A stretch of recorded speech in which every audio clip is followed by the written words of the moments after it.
네, 오늘 함께 은혜 나누실 말씀은요, 히브리서 9장 9절부터 14절 말씀입니다. 이 장막은 현재까지의 비유니 이에 의지하여 드리는 예물과 제사가 섬기는 자로 그 양심상으로 온전케 할 수 없나니 이런 것은 먹고 마시는 것과 여러 가지 씻는 것과 함께 육체의 예법만 되어 개혁할 때까지 맡겨둔 것이니라. 그리스도께서 장래 좋은 일에 대제사장으로 오사 손으로 짓지 아니한 곧 이 창조에 속하지 아니한 더 크고 온전한 장막으로 말미암아 염소와 송아지의 피로 아니하고 오직 자기 피로 영원한 속죄를 이루사 단번에 성소에 들어가셨느니라. 염소와 황소의 피와 암송아지의 재로 부정한 자에게 뿌려 그 육체를 정결케 하여 거룩케 하거든 하물며 영원하신 성령으로 말미암아 흠없는 자기를 하나님께 드린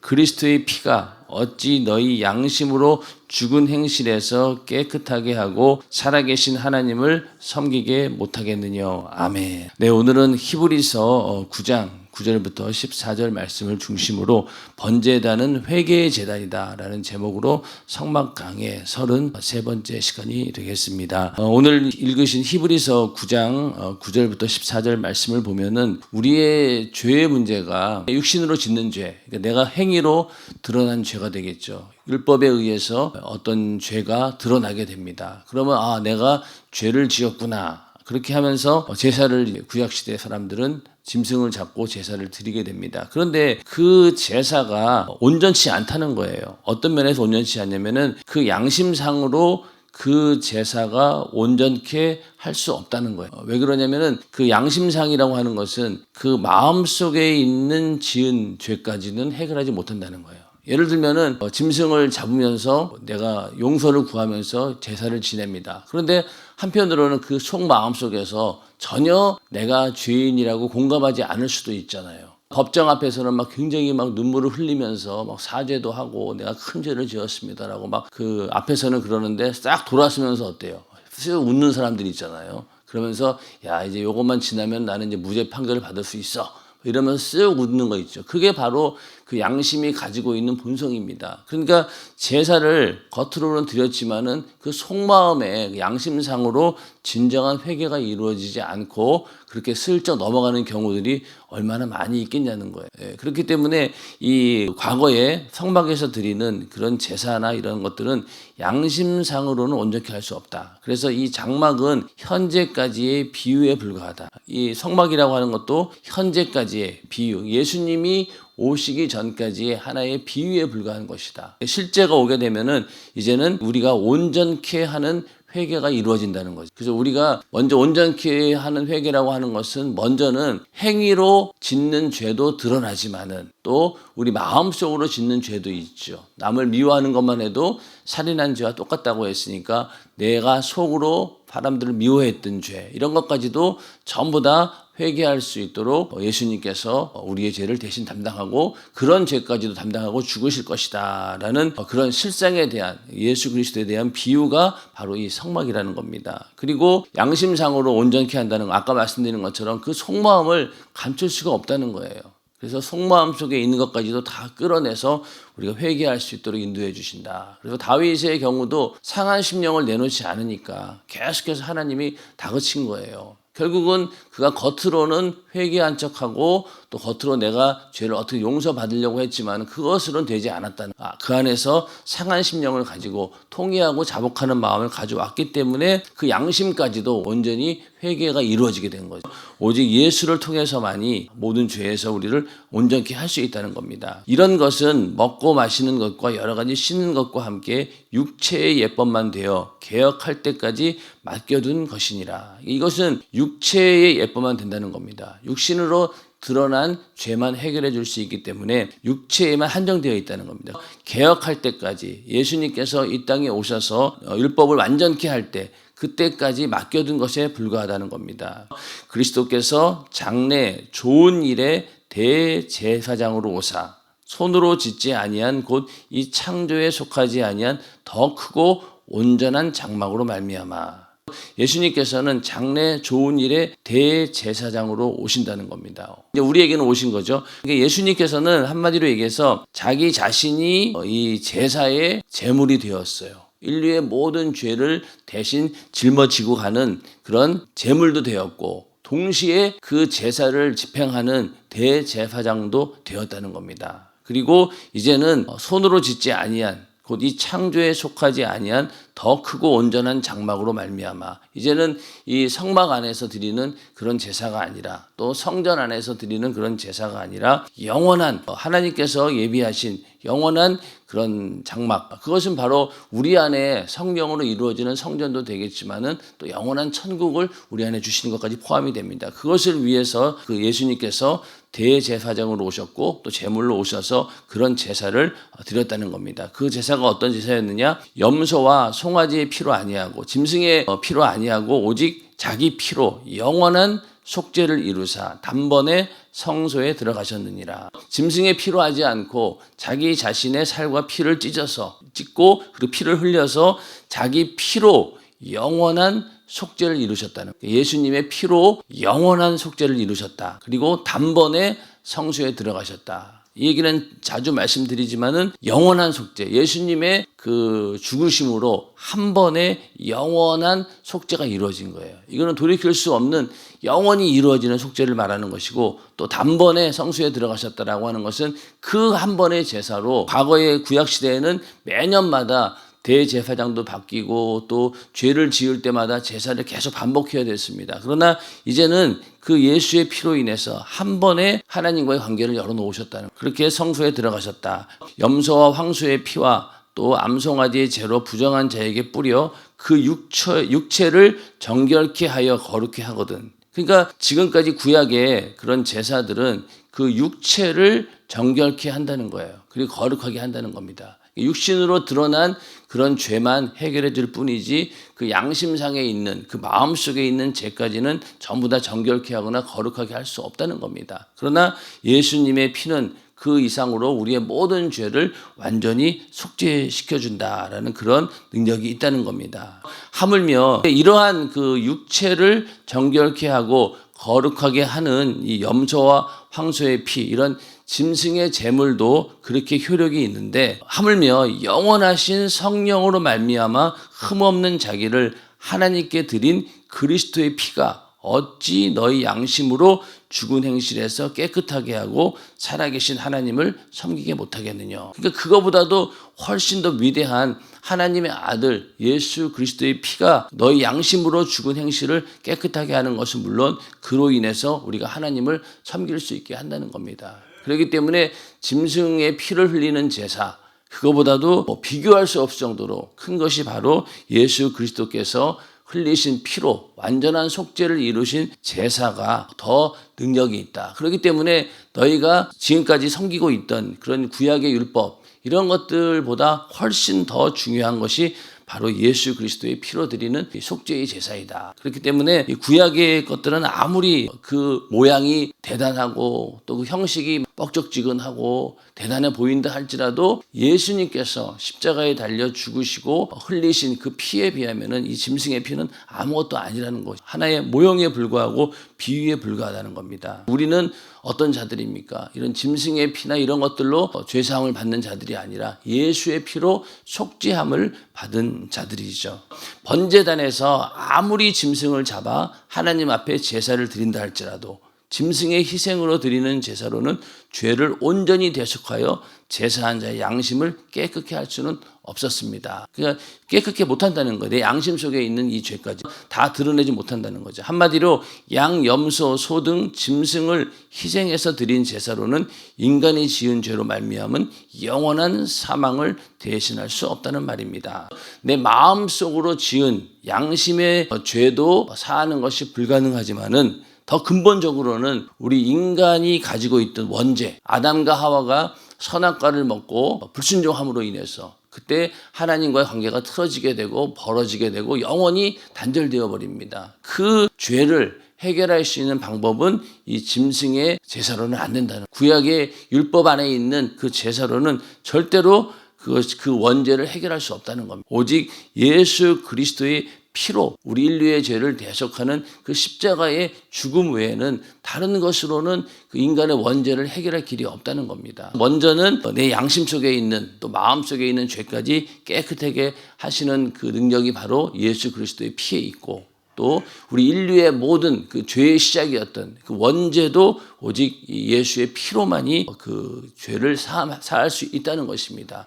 그래서 우리는 예수의 피의 공로를 입고 내가 죄사함 받았다라고 하는 것은 그 내가 회개하는 순간에 어떻습니까? 내가 원죄, 아담이 지었던 죄까지도 해결이 되고, 또 내가 지은 죄도 해결이 되고, 또 앞으로 우리가 지을 죄에 대해서도 언제든지 우리가 정말로 통회하고 자복하는 마음으로 상한 심령을 가지고 우리가 회개한다라고 하면 언제든지 그 죄에서 사함 받을 수 있다는 겁니다. 그리고 그 죄 사함은 한 번에 끝나는 것이 아니라 영원히 이어지는 것이고, 그 효력이 영원토록 이어지기 때문에 예수 그리스도의 피가 능력이 있는 것이고, 이 땅에 사는 동안에도 우리가 예수의 피의 공로 의지해서 늘 죄사함 은혜에 살고, 또 죽어서 천국에 가서도 내가 이렇게 천국에 올 수 있는 이유도, 내가 구원받을 수 있는 이유도 바로 예수 그리스도의 피에 그 공로로 인해서 내가 여기에 왔습니다 라고 고백할 수밖에 없다는 거예요. 그래서 우리가 예수의 피를 찬양하고 그 예수의 피의 공로 힘입어서 죄사함 받는다라고 하는 것은 엄청난 은혜이고 영원히 우리가 간직해야 될 감사의 내용입니다. 인정하시면 아멘 하시기 바랍니다. 그래서 이 짐승의 피로는 절대로 이런 일들이 이루어지지 않는다는 겁니다. 만약 짐승으로 드리는 제사로 인해서 온전히 속죄받을 수 있다면 예수님께서 이 땅에 오실 필요도 없고, 또 십자가에 달려 죽지도 않으셨을 것입니다. 그렇겠죠. 지금 만약에 우리가 짐승을 잡아서 제사를 드린다라고 하면은 요즘 시대에는 뭘로 드려야 될까요? 제사도 보니까 예전에는 꼭 정해진 게 있었는데 세월이 지나니까 예전에 어르신이 좋아하시던 초콜릿도 올리고 사탕도 올리고 막 그러더라고요. 그런 것처럼 오늘날에도 만약에 하나님께 이러한 제사로 하나님을 만날 수 있다라고 하면은 다른 걸 가지고 막 제사를 드릴 수도 있겠죠. 그러나 그런 것들이 다 소용없다는 겁니다. 오직 예수 그리스도의 그 피, 예수 그리스도께서 희생 제물로 이 땅에 오셔서 십자가에 죽는 것 외에는 다른 방법이 없다는 거죠.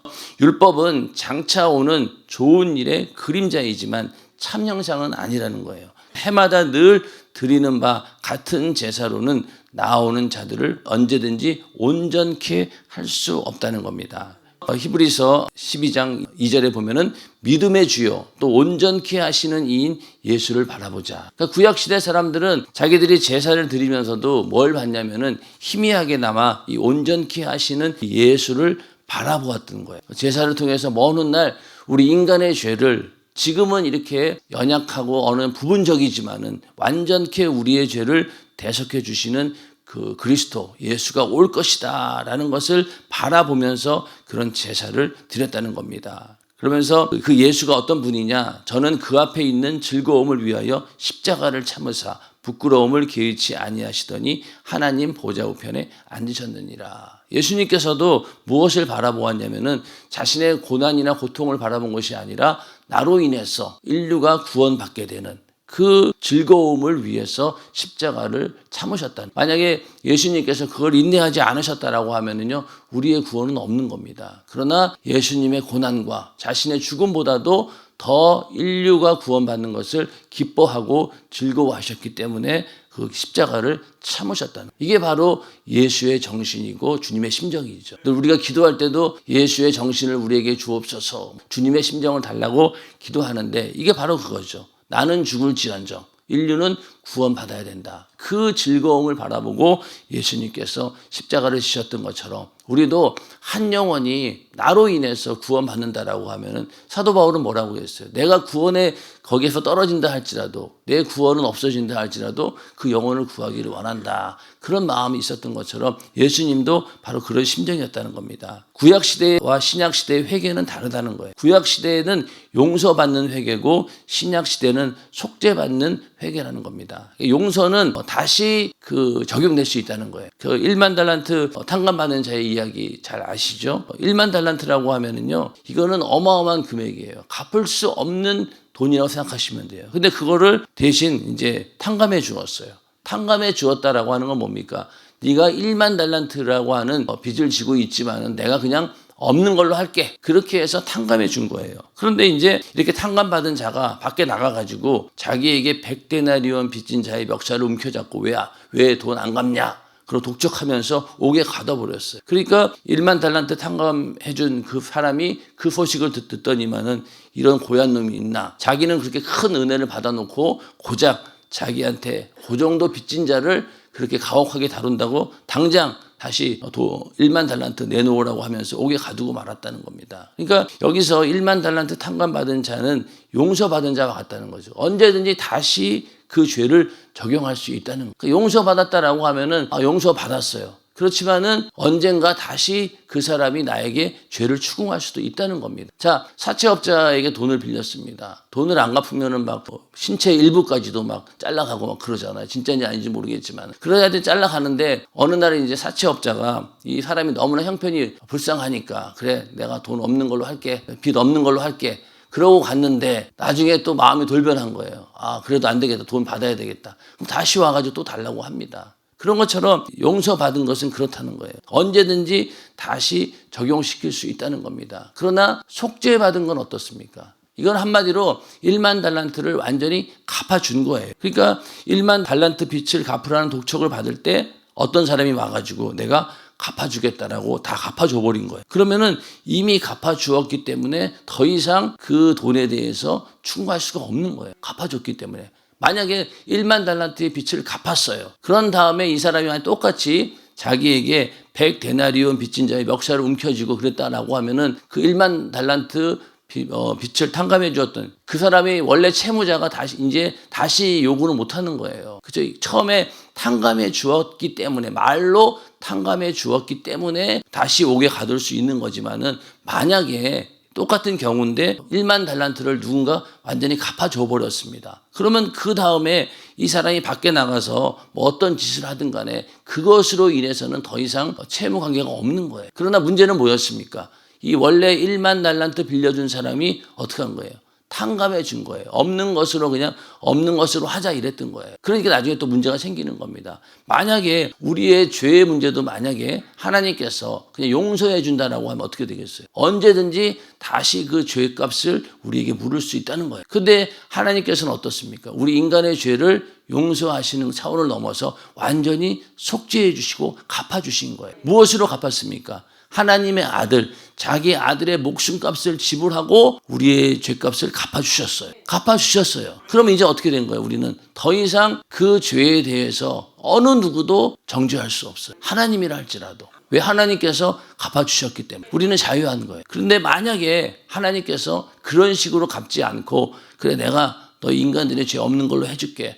그냥 덮어버린다라고 하면 어떻게 되겠어요? 나중에 언젠가 다시 그 죄값을 추궁할 때가 온다는. 또 마귀가 가만히 있겠냐고요. 마귀가 계속 정죄하겠죠. 그리고 참수하겠죠. 야, 이런 죄가 있는데 왜 가만히 두십니까? 그러니까 하나님도 그러지 못하는 겁니다. 그렇기 때문에 합법적인 방법으로 죄 없으신 하나님의 아들이 이 땅에 육신을 입고 와서 인간의 모든 죄를 싹 다 짊어지고 대신 죄값을 지불했기 때문에 꼼짝없이 마귀도 거기 할 말이 없는 겁니다.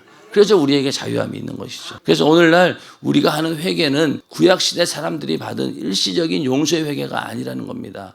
예수가 십자가에 못 박혀 죽으심으로 내 죄를 영원히 짊어지셨기에 우리는 죄를 완전히 속죄받았습니다. 완전히 자유합니다. 그래서 진리가 너희를 자유케 하리라. 이 말씀이 이렇게 해당이 되는 거죠. 근데 만약에 진정한 완전한 속죄, 완전한 자유가 없다라고 하면은 진리가 너희를 자유케 하리라. 이 말씀이 이루어지지 않는 겁니다. 참된 자유는 먼저 속죄함의 은혜 가운데 있는 거예요. 이게 없다라고 하면 우리는 항상 죄 가운데 있어야 되는 겁니다. 마귀의 권세 아래 있어야 된다는. 그런데 우리는 속죄받은 자이기 때문에 이 마귀의 권세에서 완전히 벗어날 수 있는 겁니다. 그러나 우리가 죄의 권세에서 벗어났다 할지라도 또 우리는 죄의 유혹을 받을 수 있고 또 죄 가운데 들어갈 수는 있어요. 그러나 우리가 분명히 변치 말아야 될 것은 내가 어떤 상황에 있든 간에 예수님께서 내 죄를 대신 속해 주셨다라고 하는 그 믿음만은 흔들려서는 안 된다는 거예요. 그러니까 만약에 예를 들어서 이번 설날에 어쩔 수 없이 믿음이 연약하고 여러 가지 환경 때문에 집에 가서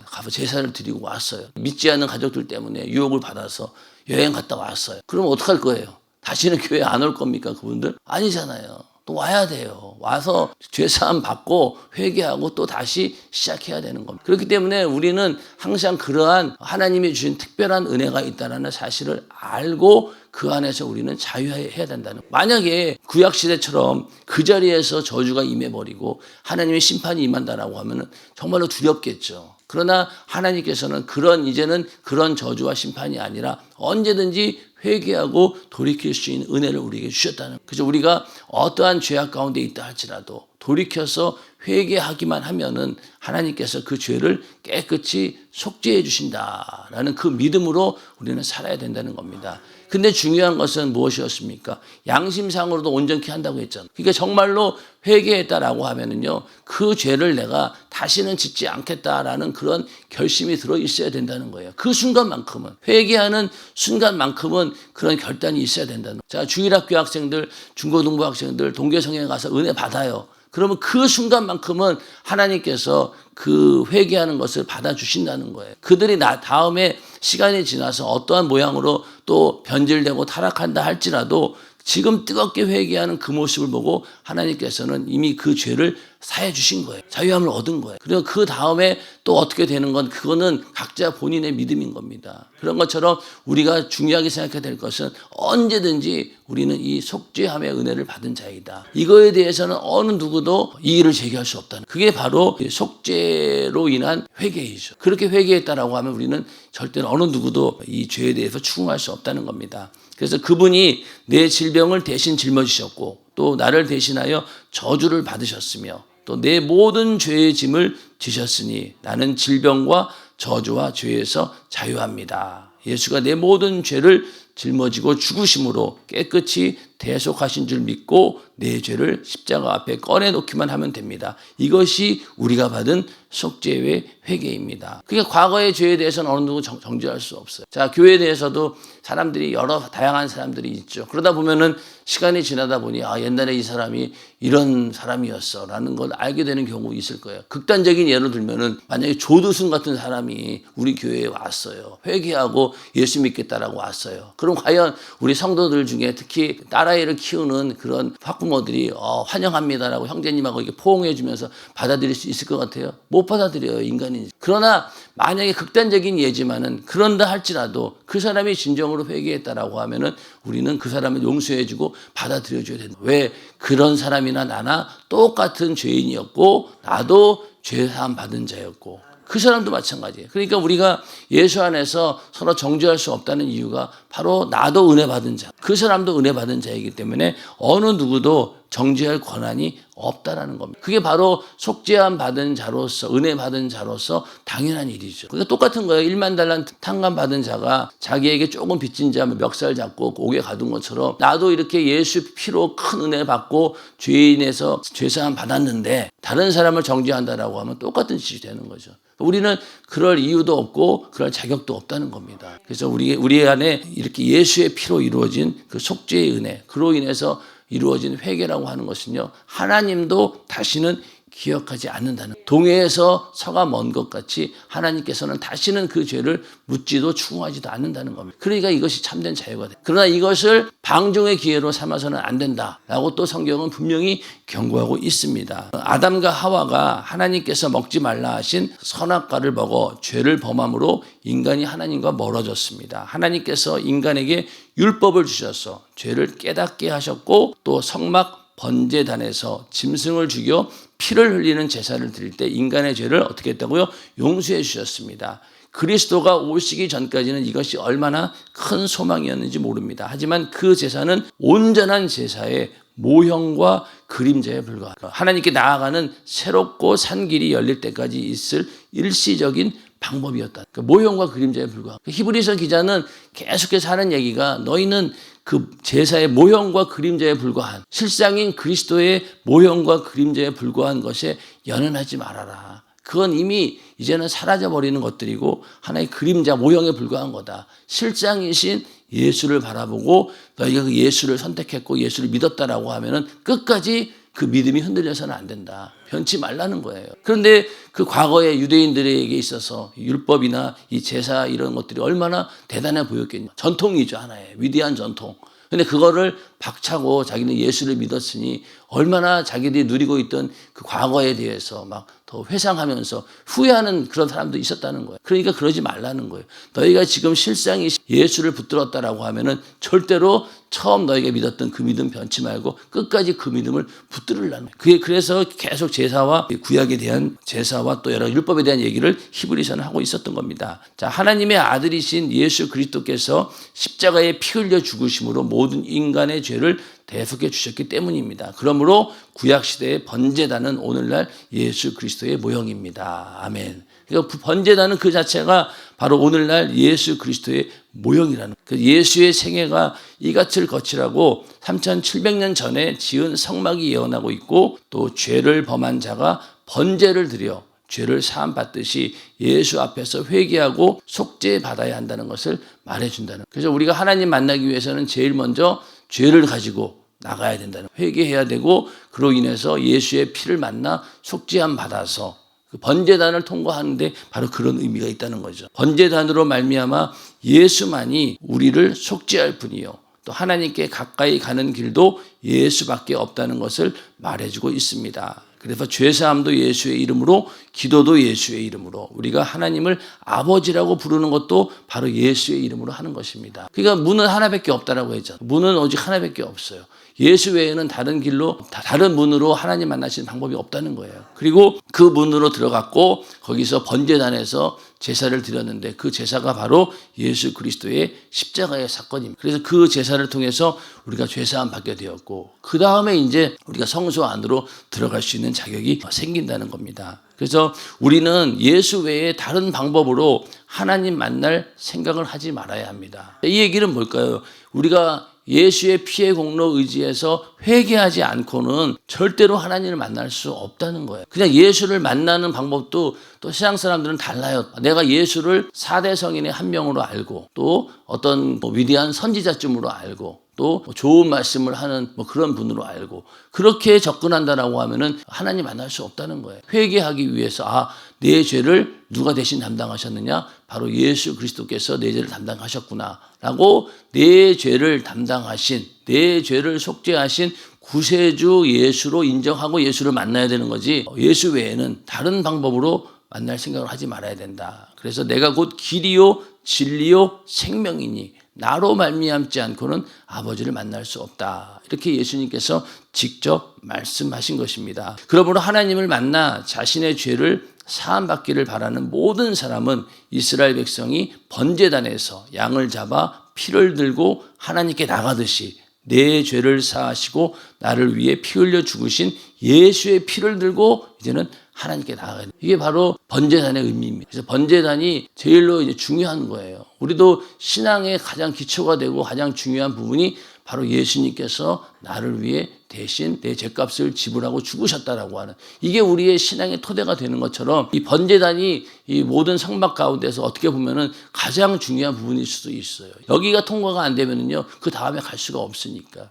그래서 우리도 예수를 믿었다라고 할 때 과연 예수 믿는다라고 하는 게 뭐냐는 거예요. 어떤 사람들은 그냥 교회 열심히 다니는 것 그걸 예수 믿는 걸 오해합니다. 그러나 우리가 예수 믿는다라고 하는 것은 바로 이 속죄함 받았다라고 하는 사실을 알고 그분이 나의 구세주, 내 죄값으로 인한 이 영원한 지옥의 형벌에서 나를 구원해 주신 분이 바로 예수 그리스도이시다. 그러한 믿음을 가지고 그런 신앙의 대상으로 우리가 믿는 게 바로 예수 믿는다라는 거예요. 근데 만약에 거기에서 핀트가 벗어나면 절대로 안 된다는 거예요. 그래서 예수 만나기 위해서는 반드시 회개라고 하는 절차가 있어야 되는 거예요. 왜? 회개를 통해서만이 예수의 피를 만날 수 있기 때문에. 근데 만약에 회개 없이 예수를 만난다? 그것은 잘못된 거예요. 언젠가는 문제가 생긴다는 겁니다. 그래서 어떤 사람들, 유명한 사람들이 저 예수 믿었습니다라고 하면은 그분의 가만히 말이나 행동을 보면은 그 회개의 흔적이 없는 그런 사람들도 있어요. 그냥 자기가 예수 믿게 되었다고 말은 하는데 과연 저 사람이 예수의 피의 공로 의지해서 자기의 죄를 뜨겁게 회개하고 예수를 만난 사람인가? 그런 흔적이 안 보이면 의심할 수밖에 없는 거예요. 그런 것처럼 우리는 예수님께서 내 죄를 대신 담당하고 죽으셨다라고 하는 그 속죄함의 의뢰를 분명히 내가 받아들이고 믿음으로 고백한 자만이 예수 믿었다라고 말할 수 있다는 거죠. 그래서 우리도 전도하면서 그들에게 전해야 될 것은 바로 이 소식이죠. 이미 해결해 주셨다는. 그 사람은 모르고 있었지만은 당신의 죄를 이미 예수님께서 대신 담당하고 피 흘려 죽으셨고 죄값을 지불해 주셨어요. 그러니까 이제 당신은 그걸 어떻게 해요? 믿기만 하면 된다. 그래서 예수 믿으라는. 근데 많은 사람들이 착각하기를 예수 믿으려면 교회에 나가서 교회에 출석해서 예배도 드리고 이런 행위를 먼저 생각하게 되는데 그거는 나중 문제. 먼저는 그 영혼이 구원받는 방법은 예수의 피의 공로 의지해서 자기의 죄를 회개하고 사함받는 것. 이게 바로 구원의 길인 거죠. 그것만 우리는 일단 알려주면 된다는. 그런 사람들을 다시 우리 교회에 와서 그 믿음을 유지할 수 있도록 해주는 것.